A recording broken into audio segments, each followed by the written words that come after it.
두려우면 지는 것이다 라는 제목으로 하나님 말씀 증거하도록 하겠습니다. 세례 요한과 헤롯이 나오는데 오늘은 헤롯을 중심으로 해서 두려움의 문제를 중심으로 다루도록 하겠습니다. 두려움의 문제. 첫 번째 살필 건 이거예요. 겉모습 가지고 알 수 있는 게 아니고 내면에서 두려움을 지는 거라는 거예요. 겉모습을 볼 때 권세도 있고 뭐 세례 요한을 죽였으니까 헤롯이 이긴 것 같이 보이잖아요. 근데 그게 이긴 게 아니라는 것입니다. 그러니까 무조건이에요. 지금도 내 삶 가운데 두려움이 있으면 진 거예요. 담대함이 있으면 이긴 겁니다. 외부 환경이 아니라 내적인 상태가 마지막 관건이다. 최종 승부처는 마음에 있다라는 거예요. 두려움냐, 담대하냐. 그것이 판가름 난다라는 것입니다. 홍진경이라는 사람, 뭐 누누 얘기했죠. 그 연예인. 행복이란 게 뭐냐 방송에서 물었을 때 많은 사람들이 입을 다물 정도로 갑자기 숙연해졌던 적이 있어요. 행복이 뭐지? 쉽게 답할 수 없는데 홍진경이 이렇게 얘기했어요. 체험에서 나온 거죠. 자려고 누웠을 때 마음에 걸리는 게 하나도 없을 때. 근데 조용하더라고요. 그게 무슨 얘기입니까? 많은 인기였고 돈 많고 유명한 연예인들도 자려고 누웠을 때 마음에 걸리는 게 너무 많다는 거예요. 잠이 안 오는 거예요. 근데 홍진경이 얘기하기를 나도 그랬으면 좋겠다라는 거죠. 행복이 뭐 별거 아니라는 거예요. 자려고 누웠을 때 마음에 걸리는 게 하나도 없이 숙면하고 푹 잘 수 있는 거, 그게 없다라는 거죠. 그게 행복이다. 그러니까 무슨 얘기입니까? 마음의 문제죠. 마음에 강하고 담대함이 있다 그러면 이기는 거고 두려움이 있다 그러면 지는 거다. 그 얘기입니다. 마음의 자유로움이, 이 두려움을 이기면 자유로움이 있죠. 자유가 뭐예요? 걸리는 게 없는 게 자유 아닙니까? 마음에 하나도 걸리는 거 없는 거. 그 진리 대신 예수님 만나면 이런 일이 벌어지게 된다. 뭐 그런 얘기겠죠. 여러분 두려움 당해봤습니까? 두려우면요. 제가 어렸을 때 우리 아버지가 그 쥐 잡는 걸 되게 좋아하셨어요. 진짜예요. 그 쥐를 잡으면 우리 아버지가 되게 상품이 되게 좋았는데 쥐에 대해서는 분노심이 있어. 어렸을 때부터. 정말이래요. 이게 쇠로 달궈서 찢어 죽이는 것도 봤어. 되게 잔인하잖아요. 그렇게. 그러니까 얼마나 분노심이 있는지. 사람에 대해서는 분노심이 없는데 뭐 어렸을 때 뭐 쥐에 대한 상처가 있는가 봐. 트라우마가 분명 있으셨어. 쥐 그러면 열받고 남의 집 가서도 쥐는 잡아주고 와가지고 뭐 고구마 몇 개 얻어오고 막 그랬어요. 하여튼간에 쥐하고는 뭐가 있었던 거예요. 근데 그래서 우리 고양이도 키우고 그랬거든. 쥐 잡으려고. 근데 하루는 우리 아버지가 한심하게 본 게 뭐였냐면 우리 집에서 키운 고양인데 고양이가 쥐를 코너로 몰았어요. 근데 물질 않는 거야, 이 멍청한 놈이. 먹어야 되는데 왜냐면 먹을 거 하도 많이 주니까 배가 불러가지고 쥐를 잡을 생각을 안 하는 거예요. 근데 저도 봤어요, 그거를. 근데 코너에 딱 몰려가지고 갈 곳이 없는 쥐가 부들부들 떠는 거예요. 그리고 우리 고양이가 멍청했거든. 속도도 느리고 띠둥띠둥 살만 쪄가지고 내가 볼 때 쥐가 도망치면은 못 잡아요, 걔가. 근데 부들부들 떨면서 못 움직이더라고. 저는 그때 그 쥐를 보면서 느낀 게 그거예요. 두려움이 저런 거구나. 두려움은 몸을 마비시켜요. 능히 도망칠 수도 있는데 못 도망쳐. 고양이가 쳐다보고 있으니까. 그게 두려움이라고요. 그래서 마비시키는 게 두려움이구나. 우리 인생이 그럴 수 있다는 것입니다. 경제 위기가 어떻게 오는 거죠? 저는 경제 전공했으니까 알죠. 대부분 보면 실제라기보다도 두려움에서부터 시작되는 거예요. 예를 들어서 뭐 우리나라 같은 데 최근에 그랬죠. 뭐 레고랜드 사태 같은 거, 뭐 이렇게 신용 뭐 보증을 안 해준다, 뭐 이랬더니 뭐 문제가 일어났다 그러잖아요. 그래서 뭐 정부에서 엄청난 돈을 집어넣어서 간신히 잠재우고 뭐 그랬던 거 뉴스 안 들어봤어요? 두려움이 오면 어떤 일이 벌어지느냐? 은행이 망할 수도 있다. 그래서 지불 준비율 있잖아요. 그보다 더 찾아가는 거죠. 그걸 뱅크런이라 그러는데 모든 사람이 다 은행에 달려가가지고 내 돈 내놔. 그러면 은행은 사실 10% 정도밖에 안 갖고 있거든. 10%도 많이 갖고 있는 거지. 근데 다 달라고 그러면 부도나 버리잖아요. 그러면 이제 무너지게 되는 거죠. 그러니까 뭐예요? 경제에서도 중요한 건 뭐예요? 두려움이에요. 그 두려움 없애게 만드는 게 경제에서 굉장히 중요한 과제라고. 두려움은 끝나는 거예요. 두려움은 경제 무너집니다. 우리나라 외환 위기도 뭐 딴 거였습니까? 두려움이지. 뱅크런하고 비슷한 일이 벌어져요. 두려움이 우리를 다 무너뜨리게 만든다는 것입니다. 최근에 가장 큰 전쟁이 세계 2차 대전이잖아요. 2차 대전 때 죽었던 사람들이 있는데 두려움으로 죽은 사람이 5배래요. 전투에서 죽은 사람보다 두려움으로 죽은 사람이 5배래요. 두렵다 그러잖아요. 제가 재미있는 그 뉴스를 하나 봤는데 최근 들어서 코로나로 사람이 제일 많이 죽은 데가 어디냐? 그분은 그렇게 분석하더라고요. 중국이라고. 이어간댔어요. 중국은 지금 뭐 제로 코로나 정책 끌어가지고 뭐 코로나 잘 감당하는 것 같이 보이잖아요. 그런데 중국 사람만큼 코로나에 대한 두려움이 강한 나라 없다라는 거예요. 우리나라도 코로나 처음 왔을 때 코로나 되게 두려워했죠. 그죠? 뭐 동네 하나 걸렸다 그러면 뭐 주변 다 봉쇄해버리고 난리치고 막 그랬잖아요. 뭐 100명도 안 나오는데 하루에 뭐 오늘 드디어 100명이 넘었다 그러면서 소스라치게 놀라고 막 그러지 않았습니까? 우리는 그게 한두 달 정도였는데 중국 온 게 3년째잖아요. 그러니까 실제보다 훨씬 두려워한다는 거예요. 훨씬. 이게 뭐 어마어마한 병인 줄 알고 그저 뭐 다 죽는 병인 줄 알고 그래서 봉쇄해가지고 도망치려고 그러다 떨어져 죽은 사람이 우리 코로나 걸려 죽은 사람 더 많아. 뭐 이렇게 봉쇄한대요. 그럼 그 뚫고 지나가고 뭐 그러다가 뭐 사고로 떨어지고 막 그러잖아요. 그죠? 어려움 당하고. 그러니까 뭐예요? 두려움이죠. 그래 어리석은 겁니다. 두려움을 가지고 통치한다는 건 사람을 더 많이 죽이는 거, 억압하는 거예요. 두려움이 그런 겁니다. 그래서 두려움 때문에 더 많이 죽게 되더라. 그래서 두려움을 죽음의 친구라 그래요. 죽음하고 가장 비슷한 게 두려움이에요. 두려울 때는 죽기 직전 상태가 제일 비슷하다고. 그러니까 두려움에는 형벌이 있다고 그러지 않습니까? 두려움은 무덤에 계신 예수님만 승리할 수 있습니다. 믿습니까? 그래서 예수님이 내 안에 계시고 성령께서 내 안에 충만하게 계시면 이 두려움은 다 이길 수 있다라는 것입니다. 헤롯의 두려움, 이건 뭐였냐면 세례 요한 죽인 거예요. 그죠? 죽이고 난 다음에 이제 여기 후반 사건이거든요. 죽이고 난 다음 사건을 지금 묘사하고 있잖아요. 죽이긴 죽였죠. 죽였으면 우린 겉으로 볼 땐 그러잖아요. 권력이 있으면 이게 이겼다고 생각하잖아. 죽일 권력이니까 이긴 거죠. 죽였잖아요. 이긴 거 아니에요? 근데 졌죠. 죽은 세례 요한은 천국 가 있는 거고 뭐 죽을 때까지 평안했다고 저는 믿어요. 담대함이 있죠. 믿음 안에서 담대함이 있잖아요. 근데 죽인 녀석이 지금 죽이고 한참 지났는데도 불구하고 두려워 떨잖아요. 이게 지금 기록상 보면은 예수님 지금 말기라고 보면 세례 요한은 30살에 죽었어요. 6개월 차이인데 30살에 시작하자마자. 그러니까 예수 3년 정도 차이, 길게 보면 3년이고 짧게 보면 한 2년 정도 차이가 나요. 근데 세례 요한 죽이고 난 다음에 2년 내지 3년 지났는데도 아직도 두려워하잖아. 예수님이 사역하는 거를 듣고 다른 사람들은 뭐 여러 가지 다르게 해석하는데 이 사람은 뭐라고 해석을 해요? 세례 요한이 죽었다가 살아난 거라고. 그 얘기는 무슨 얘기입니까? 세례 요한에 대한 두려움이 몇 년 동안 그를 장악하고 있었다 그런 얘기예요. 그러니까 이 사람은 진 거죠. 두려움은 진 거죠.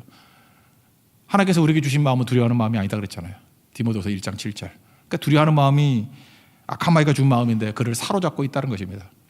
오늘도 마찬가지입니다. 여러분들 최종 승부처는 우리 마음에 있습니다. 두렵습니까? 강하고 담대하십니까?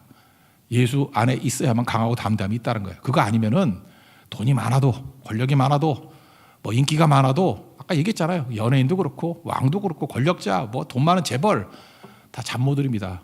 배경은 뭐예요? 두려움. 세례 요한의 두려움이 지금 현대인들을 엄습하고 있습니다. 이게 뭐예요? 예수 없는 모습이에요.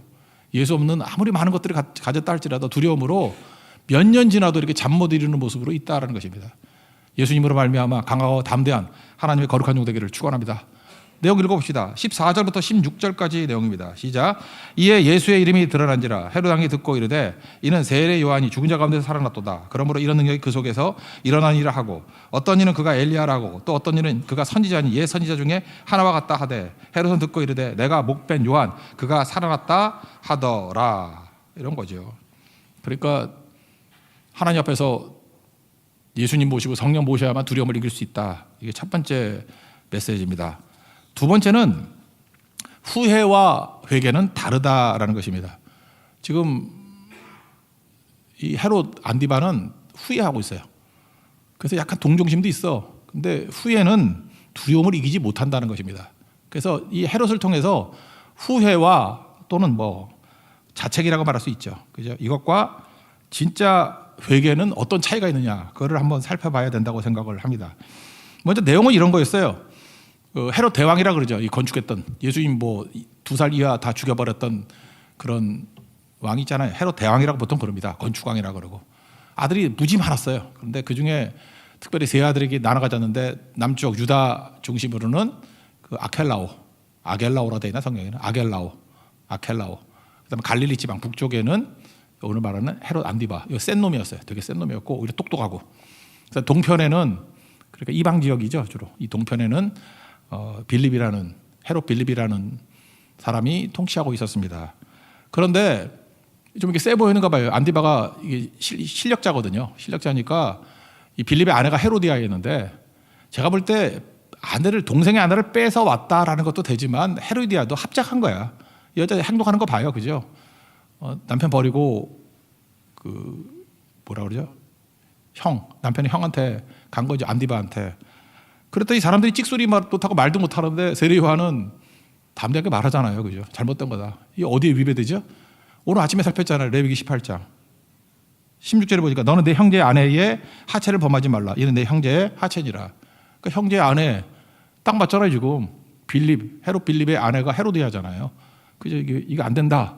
뭐 이 말씀 가지고 했던가 봅니다. 사실 이게 해괴하죠. 이해가 안 되잖아요.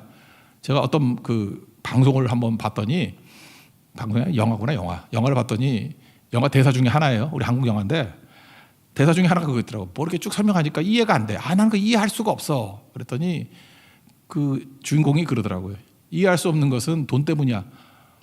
마음에 화가 났더라고. 내가 이제까지 해석하지 못했던 게 되게 많았거든. 저거 왜 저럴까? 아무리 생각해도 이해할 수가 없어. 근데 그게 딱 떠올라. 돈 때문이야. 맞아. 돈 때문이야. 여기도 마찬가지죠. 남편 빌립을 버리고 안디바한테 갔던 이유가 뭘까요? 이것도 역사를 보니까 똑같아요. 돈 때문이에요. 권력이 세고 돈이 많았어. 그걸로 갚아버리는 거죠. 돈 때문이야. 오늘 레위기 18장에 나오는 부부도 마찬가지예요. 몰렉 제사 드리는 거. 아니 가나안에 가면 몰렉 제사가 뭡니까? 아들을 이렇게 태워 죽이는 거예요. 제물로 바쳐서. 아니 세상에 자기 아들을 태워 바치는 사람이 누가 있어요? 그게 말이 안 되는 얘기지. 근데 몰렉 제사가 가능했던 이유가 뭐죠? 이해가 잘 안 되면 뭐라고요? 돈 때문이야. 그게 어떻게 된 거냐 하면은 그 모압과 암몬에서 주로 했던 게 몰렉 제사인데 아침에 설명했잖아요. 그게 여사제하고 이렇게 관계를 맺는 게 그 걔네들은 제사라고 생각했다고. 그러니까 음란한 종교죠. 그러면 원치 않은 애들이 태어나잖아요. 그래서 오늘 아침에 다시 한번 읽어봤더니 이렇게 나오더라고. 아들이 태어나면 아들은 재산 상속의 위험이 있기 때문에 이게 자기 재산이 위협이 있잖아요. 그러니까 이게 원치 않은 아이가 돼버리는 거야. 그래서 골치 아프니까 몰렉 제사라는 아이디어를 제공한 거죠. 태워 죽이라. 그러니까 우리 요즘에 낙태하고 비슷한 거죠. 그러니까 태워 죽이라. 그러니까 책임 못 져. 그러니까 태워 죽이자. 그래서 궁금했던 건 딸들은 어떻게 했나 그랬더니 딸들은 그 신전에 여사제로 또 쓰는 거래. 와, 그게 뭐예요, 그게? 말도 안 되는 얘기들이죠. 그게 몰렉 제사라고. 몰록 제사 또는 몰렉 제사. 그러니까 그 배경에도 우리가 이해하고 납득이 안 되는 문제가 있을 때 이해가 안 되면 뭐라고요? 돈 때문이야. 돈 때문에 이런 일이 다 벌어졌다는 것입니다. 지금도 보세요. 이해 안 되는 말도 안 되는 막장 인생들 특징이 뭐냐면 다 물어보면 돈 때문이에요. 돈 때문에. 이런 일들이 벌어지게 됐다는 것입니다. 참 마음 아픈 얘기죠. 그래서 보니까 뺏은 놈도 한심하고 뺏긴 놈도 한심하고 이거 다 돈 때문이에요. 그다음에 뺏긴 여자라 그러겠네. 예, 뺏긴 여자도 다 똑같아요. 그죠? 이게 더럽고 난장판이고 진짜 어이상실하는 거죠. 저는 여기다가 또 하나 더 어이상실이 뭐냐면 그 딸이에요. 그 헤로디아의 딸인데 그럼 아버지가 누구예요? 빌립이라고. 그럼 아버지를 능욕한 자를 위해서 춤을 출 수 있나? 우리 딸들이 그랬다 그러면 내가 혼낼 것 같아. 이 자식이 지금 아빠를 농락한 사람 앞에서 춤을 춰?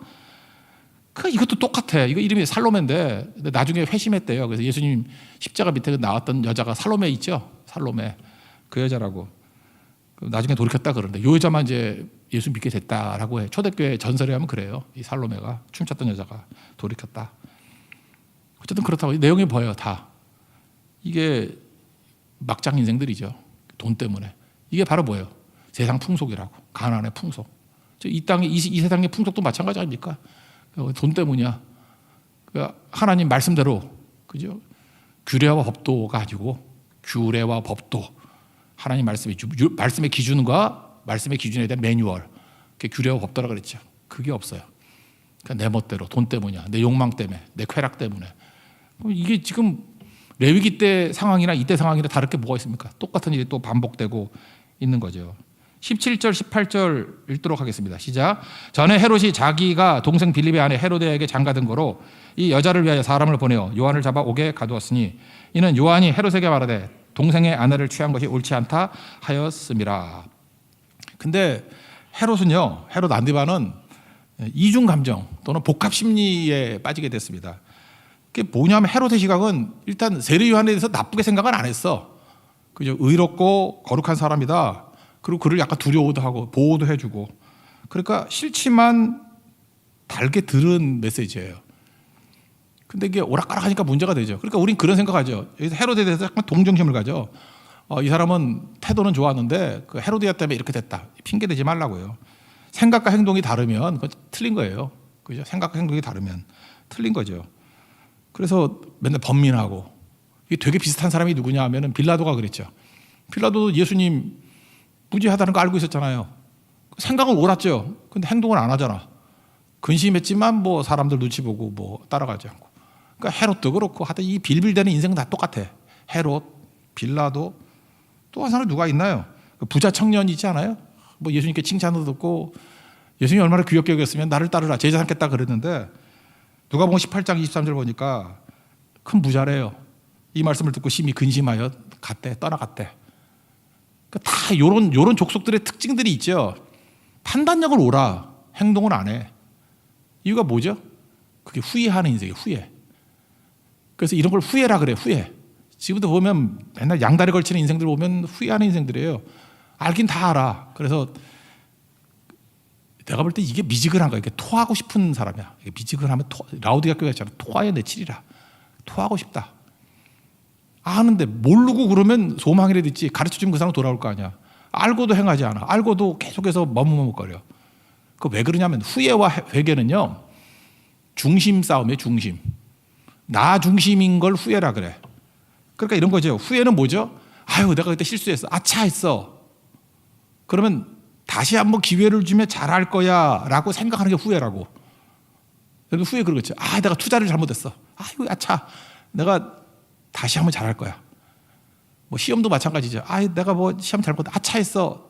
다시 한번 잘할 거야. 이런 게 다 후회예요. 후회는 내가 살아있는 거라고. 그런데 후회하는 사람의 특징이 뭐냐면 여전히 자기 자신을 믿는 거죠. 그래서 후회하는 사람은 교만한 거예요.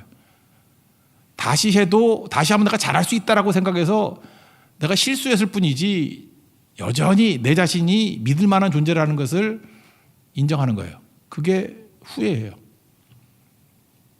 회개는 뭔지 아십니까? 나는 다시 기회를 줘도 똑같이 실패할 거야. 그게 회개예요. 나는 더 잘할 자신 없어. 못할 거야. 또 해도 또 넘어질 거야. 주님 불쌍히 여겨 주옵소서. 이게 회개예요. 나는 못해요. 책임질 분에게 내 삶을 맡기는 거예요. 나 다시 해도요, 다시 넘어져요. 다시 해도 또 똑같아요. 내가 나를 알거든요. 나 깡통이에요. 나 죄인이에요. 병자예요. 소망 없어요. 어찌합니까? 나를 불쌍히 여겨주세요. 나를 좀 꺼내주세요. 그래서 내가 줄거 NIBC, Not I but Christ lives in me. 그게 회개예요. 그래서 세례요한이 외쳤던 게 회개하라. 천국이 가까웠다 그거죠. 천국은 하나님의 나라인데 나라가 예수님이 통치하는 거 아니에요. 후회하라. 그러면 천국이 올 수 있어요, 없어요? 후회하면 여전히 내가 왕이야. 천국이 못 와요. 회개해와요. 회개가 뭐예요? 내가 죽는 거예요. 가루가 돼버리는 거예요. 내려놓는 거예요. 자기 자신을 부인하고 십자가를 지고 따르는 거예요. 그게 회개라고. 회개는 자기에 대해서 nothing이 될 때가 회개예요. 그리고 예수님만이 나의 everything입니다. 그게 회개라고. 그래야 천국 하나님 나라가 임하게 되는 거죠. 우리 생각보다 헤롯 같은 사람 되게 많습니다.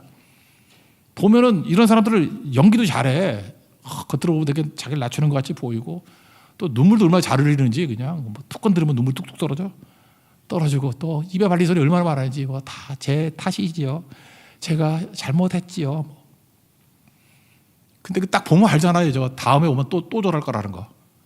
그거 몰라요? 우리가 그런 사람 뭐 빤질스럽다 그러나 빤질이라 그러나 자아가 안 죽었어. 하나도 여전히 안 죽었어. 기회만 오면 또 찬스만 오면 또 자기 자아가 살아서 펄펄 뛰는 존재야. 후회라니까 후회. 후회의 말로 회로당입니다. 망합니다. 지옥 갑니다. 끝납니다. 회개해야 돼. 회개는 내가 깨지는 거예요. 내가 나띵이 되는 거예요. 기회 100날 줘봤자 나는 맨날 잘못된 길로 갈 존재라는 걸 인정하는 거예요. 그래서 회개가 뭐냐? 내가 누구인지를 아는 거예요. 내가 누구인지를 아는 거. 내가 죄인임을 아는 거. 그래서 세리를 인정받잖아요.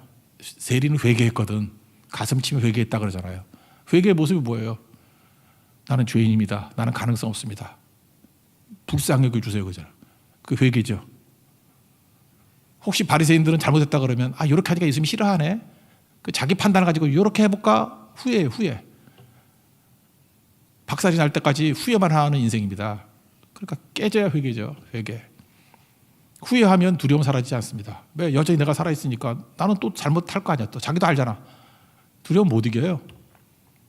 회개는 이길 수 있습니다. 왜요? 내 판단이 아니라 예수의 판단으로 살기 때문에.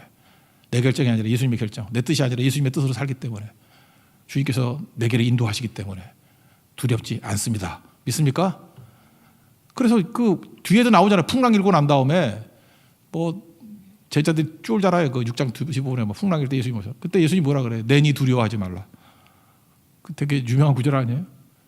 나니까 두려워하지 말라. 예수님이 내 인생의 주인되면 두려워할 이유가 없죠. 내 배에 선장 되시면 두려워할 이유가 없죠. 그거 외에는 두려움 이길 길이 하나도 없다는 거예요. 그래서 후회로는 두려움을 이길 수 없다. 회개하는 자에게만 두려움을 이기는 강하고 담대한 심령이 될 수 있다. 이 두 번째 잊지 말고 예수님을 주인으로 모시고 두려움 이길 수 있는 하나님의 거룩한 종 되기를 바랍니다. 그다음 세 번째 마지막 하나 더 살필 건 뭐냐면 허영심으로 두려움 못 이긴다는 거예요. 허영으로 살면 안 되고 하나님께 내게 주신 모든 거 그 은사 가지고 허영 떨지 말고 허영심 가지고 말고 사명으로 살아야 된다는 거예요. 주의 뜻을 위한 사명으로. 헤롯 안티파 생일날이 됐습니다. 그랬더니 그때 살로메가 춤춘 거 아니에요. 뭐 춤추고 했더니 기분 되게 좋아가지고 하여튼 이거 특별히 남자들이 이런 거 많이 하는데 이게 허세죠. 허세, 허영심. 옛날에 제가 어렸을 때는 어른들이 일본 말로 많이 써요. 기마이라는 말 들어봤어요? 기마이? 죄송합니다. 저도 안 쓰는 말이에요. 근데 갑자기 옛날 생각나네. 맨날 우리 뭐 이모들 뭐 삼촌들이 맨날 기마이 이렇게 선심 쓰는 거 막 그러는 거예요. 그죠? 오늘 내가 이거 먹을 거 내가 다 내! 막 이런다고. 그리고 집에 가서 부부싸움하고 네가 뭔데 돈을 다 내! 그러고. 그런 게 허세, 허영심. 그걸 옛날에는 일본 말 많이 써가지고 기마이라 그랬다. 기마이. 딱 헤롯 보니까 딱 그런 놈이야. 그죠? 지가 왕이라고 원하는 거 다 줄게. 그 하나님이 할 수 있는 얘기 아니에요? 야, 구하는 거 줘라. 내가 다 줄게. 그거 하나님만이 할 수 있는 말 아니에요? 지가 하나님이야, 하나님. 나라의 절반이어도 준대. 진짜 절반 달라고 하면 줄까? 주긴 뭘 줘? 지 나라야? 말도 안 되는 소리죠. 이런 게 다 뭐야? 뻥치는 거야, 다. 내가 다 할 수 있다. 그래서 여러분들 제가 그러잖아요. 그 요즘에 설교할 때 내가 조심하는 게 뭐냐? 웬만하면 그 부사 좀 안 쓰려고. 그죠? 뭐 엄청난 능력 이렇게 하는 거예요. 그냥 능력. 뭐 이런 식으로. 자, 그렇게 부사 갖다 붙이면은 이게 사람이 그래요. 가짜일수록 자꾸만 허세가 늘어나. 진짜 능력이 있을 때는 그냥 말이 짧아져. 교만해서 말이 짧아지는 게 아니라 단순해. 예수님 말이 얼마나 짧아요? 내니 두려워 말라. 뭐 딱 설명 안 하잖아, 그죠? 예수님 말 긴 거 봤어요? 별로 긴 거 없어요, 그냥 간단하게 진짜니까. 그러니까 이게 허영심일 때 이렇게 말이 많잖아요, 그죠? 최근에도 그러잖아요. 어떤 그 늙은 사람 하나가 그러잖아요. 뭐, 내가 누구를 안다. 그래서 나라 소란스럽게 만들었잖아. 뭐 대통령도 알고, 뭐 장관도 알고, 뭐 반박같이 먹고 다 거짓말이잖아요, 뻥치잖아. 그게 다 허영심 아니에요? 그 늙은 남자의 허영심, 또 젊은 여자의 허영심. 그래 지금 나락거리 뭐야 이게? 그러니까 거품에 바람 빼는 소리가 들려야 되겠죠. 허영 이게 문제가 된다라는 것입니다. 왜 그러냐면 헤롯 집안이 가짜기 때문에 그래요. 이두메 출신이거든. 이두메는 어디냐면은 에돔, 에서의 후예. 요단 동쪽에 제일 밑에 있는 나라죠. 에돔. 그걸 이두메라 그랬는데 혼혈이에요. 혼혈족. 그래서 반쪽 헤프는 유대인이고 헤프는 에돔 사람이에요. 그러니까 정통성이 없으니까 자꾸만 잘 보이려고 그러고. 그다음에 권력도 분봉왕이라고 그러잖아요. 분봉왕이라고 옛날에 썼는데 그게 무슨 뜻이냐면 로마가 임명해 주는 왕이에요. 그러니까 왕은 왕인데 왕 같지 않은 왕이죠. 임명받은 왕이 무슨 왕이야. 그래서 로마에게 임명받은 왕이라고. 그러니까 로마한테 리젝트 당하면 끝나는 왕이에요. 그 왕도 아니지. 그게 무슨 왕이야. 그러니까 공무원 같은 왕이에요. 제일 싫어했던 게 로마가 제일 싫어했던 게 뭐냐? 민중봉기야. 민중봉기 일어나면 뭐 반역이라 그러죠. 이렇게 십자가에 못 박아버리고 막 그랬잖아요. 그리고 민중봉기 일으켰던 그런 분봉왕이나 또는 그런 어떤 총독 이런 사람들은 다 제거해 버렸다고. 그래서 빌라도도 제일 무서웠던 게 뭐예요? 민중의 봉기를 무서워했죠. 봉기 자체를 무서워한 게 아니라 봉기가 일어났다라는 건수만 생겨도 로마에서 잘라버렸다니까. 능력 없다고. 그러니까 여기도 마찬가지죠. 그 세례 요한 죽이지 못했던 이유가 뭐예요? 혹시 세례 요한 민심 얻었는데 민중봉기 일어나면 어떡할까? 자기 권력 때문에. 그러니까 허약한 권력이라고. 그 다음에 나중에 춤추고 난 다음에 뻥쳤잖아. 뭐 나라의 반이라도 주겠다. 그런데도 불구하고 그 반대로 취소 못했던 이유가 뭐예요? 거기 귀족들이 있었거든. 귀족들의 신망, 그들의 지지를 잃어버리면은 권력 잃어버린다고. 그러니까 헤롯이 되게 세 보이지만 아무것도 아닌 권력이에요. 허세죠, 허세. 여러분 진짜 능력 받으십시오. 그러면 허세가 사라져요. 허영심이 사라져. 그리고 내게 주신 사명 가지고 조용히 사명 이루는 헌신자가 되는 거죠. 그래서 여러분 시간이 가면 갈수록 강한 사람 돼야 되는데 강한 사람은 뭐냐? 지킬 것이 없는 사람이 강한 사람이에요. 내 삶에 있는 모든 것들 가져가려면 가져가. 그럼 어떡할 거예요? 제일 귀한 게 목숨이잖아요. 죽여버린다 그래도 죽이려면 죽여. 난 죽어도 살겠고. 제일 강한 자예요. 죽어도 되는 사람, 다 가져가도 되는 사람, 죽어도 되는 사람 세상이 감당하지 못해. 그런 사람은 되게 승천을 하더라고. 에녹이라든지 엘리야라든지 아니면 승천 비스무리하게 하나님이 빨리 데려가든지 세상이 감당을 못해 그거를. 세상에 제일 약한 사람이 누군지 알아요? 지킬 것이 많은 사람. 지금 헤롯 안디바는 지킬 게 너무 많아. 자기 게 아니기 때문에. 그러니까 약한 거죠. 뭐 이 말에도 뭐 흔들리고 저 말에도 흔들리고. 그렇게 보니까 헤롯이 되게 약하죠. 세례요한을 죽이지 못한 이유도 뭐예요? 민중무기 때문에 되게 약하죠. 또 자기가 말한 것들을 취소 못하는 이유는 뭐예요? 귀족들의 또 지지가 상실될까 봐. 아무것도 아니잖아요. 그러면서 허영심, 나라의 절반이 돼주고 원하는 거 다 준다. 이런 허세가 있습니다. 이런 허세가. 이런 거라고, 이런 거. 그래서 여러분들 강한 자 되십시오. 강한 자 되게 만드는 게 뭐냐? 위로부터의 능력도 중요하지만 예수님이 나의 전부인 사람 만들면은 세상에 있는 모든 것들 다 버려도 돼요. 저는 다윗이 제일 강할 때가 언제냐? 시편 23편 1절 고백이 있을 때예요. 여호와가 나의 목자시니 부족함이 없다. 하나님 한 분뿐으로 난 충만해. 내게 부족함이 없으리로다. 제일 강하잖아요. 뭐가 필요해? 근데 뭐 잃을 게 많을 때 약해지게 된다라는 것입니다. 여러분들 허영심이 두려움이 이길 수 없습니다. 여호와는 나의 목자시니 내가 부족함이 없다. 이게 제일 강한 겁니다. 예수밖에 없다. 이게 제일 강한 것입니다. 여러분 예수 이름에서 제일 강한 종 되는 믿음의 종 되기를 축원합니다. 이 내용도 한번 읽어봅시다. 24절부터 26절까지입니다. 시작. 그가 나가서 그 어머니에게 말하되 내가 무엇을 구하리까? 그 어머니가 이르되 세례요한의 머리를 구하라 하니 그가 곧 왕에게 급히 들어가 구하여 이르되 세례요한의 머리를 소반에 얹어 곧 내게 주기를 원하나이다 하니 왕이 심히 근심하나 자기가 맹세한 것과 그 아닌 자들로 인하여 그를 거절할 수 없는지라. 허세 아무것도 아니다 그런 거죠. 세례요한 한번 잠깐 볼까요? 세례요한은 진짜잖아요. 그는 예수님의 길, 메시아의 길을 예비하는 사람이었습니다. 그러니까 자기 인생의 목적이 뭐예요? 내 길이 아니라 주님의 길이에요. 내 길이 아니라 주님의 길을 예비하고 자기 삶의 모든 것들을 주님을 위해서 썼잖아요. 나머지 그 다음에 뭐 자기 잃어볼 게 뭐 있어?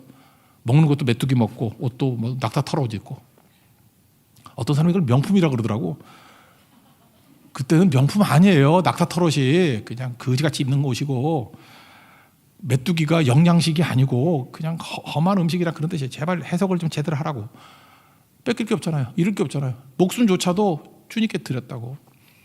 세례요한 생각해보세요. 30살에 순교했어. 이게 순교한 거잖아요. 30살에.